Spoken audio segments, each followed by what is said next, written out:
Hi, I'm Ronnie from Rhode Island Iron Works. Today I'd like to show you how we make these. These are pads that bolt to a wooden deck, wooden stairs that support posts. We weld these posts in and then we bolt these pads to wooden structures, decks, steps, you name it. We use these where we can actually drill a hole in cement, and we do these quite often. I think you'll find it quite interesting. I'll take you through the whole process. You can see my computer screen, hopefully. We're starting out with a 3-inch square pad. This will be cut out of 1/4 inch. First we're going to size it. We're going to switch this to inches. And then we're going to lock it. We're going to make that 3 by 3. I'm going to round the corners a bit, just to make them not so sharp. Just a subtle rounding. Now our posts are 1.25 inches square. So what we'll start out with 1.25 inches square. Okay, so we'll take that, and we're still in inches, and we're gonna go 1.25. Now that's 1.25 inches. Now that's gonna lay right on top of there. Center it one way, center it the other way. Align and distribute. Center it one way, center it the other way. Now this square lays on top of the original layer. I'm going to select both, hit path, and I'm going to do the difference. Now that cut a hole in this piece. You can tell that that hole is definitely there. We'll take this, we'll make this piece red. Let me go to view so you can display mode normal. I'm going to put that on a lower level, but you can see what the piece looks like in black. But this just shows you that it is definitely cut. We'll put that aside. We'll go to view, display mode, and we're going to go outline again. Now we're going to put some 1/4 inch holes in there in each corner, so we treat our lag screws. And I'm going to make these. We'll start with 1/4 inch and 0.25. Okay, and we're going to make it a little bit bigger so the screws will fit through there. That looks pretty good. I think a 1/4 inch screw will fit through there. Okay, that looks pretty good. Now you can get these. I'm going to center these. Okay, what I'm going to do is I'm going to group it this time. And then I'm gonna duplicate it, move it over here, and see how it looks. So that looks pretty good. I think that'll be fine. Ungroup this. Okay, what I'm going to do is I'm going to take that, blow a hole through there. Path difference. You can tell that. Look at the view. You can. So we know that this piece we can cut out on the plasma table. Let's get rid of this.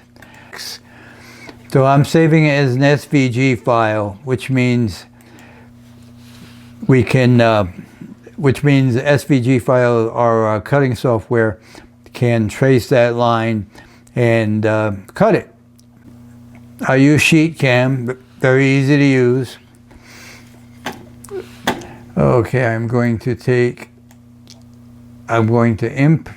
import this drawing.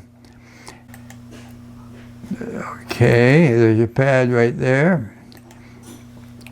Now you can see it's a little bit bigger right now, but you can see the outline of the cutting path. The software knows to cut these first, these yellow pieces first, these yellow lines, and then cut the outside line. And what I'm going to do is I'm going to go into operation, plasma cut, make sure all my settings are correct. I set these beforehand on every job, and that looks good. Now it shows how the plasma table is going to cut the path. And now I'm going to run the post processor. It processed very quickly because it's a simple drawing. This is a plasma cutting table.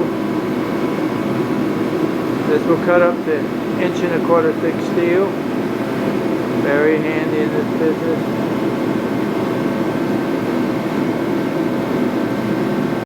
We have our shape brought into the cutting software.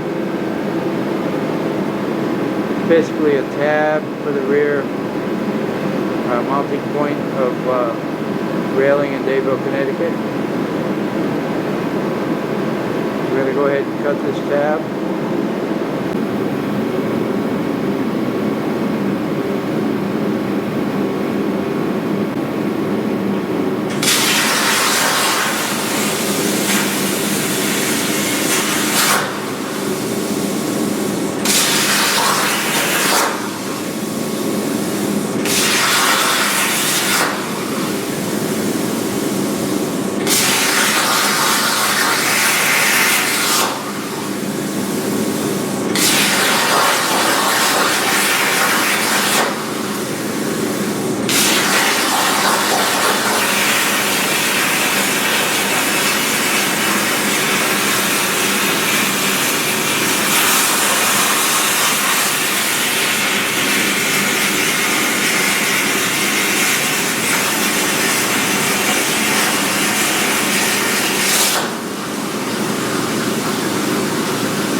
Here you can see the pad we just cut welded to the post. We weld it from underneath, then grind it so it doesn't show. This is going on a much bigger railing, as you can see. Job's coming out quite nicely.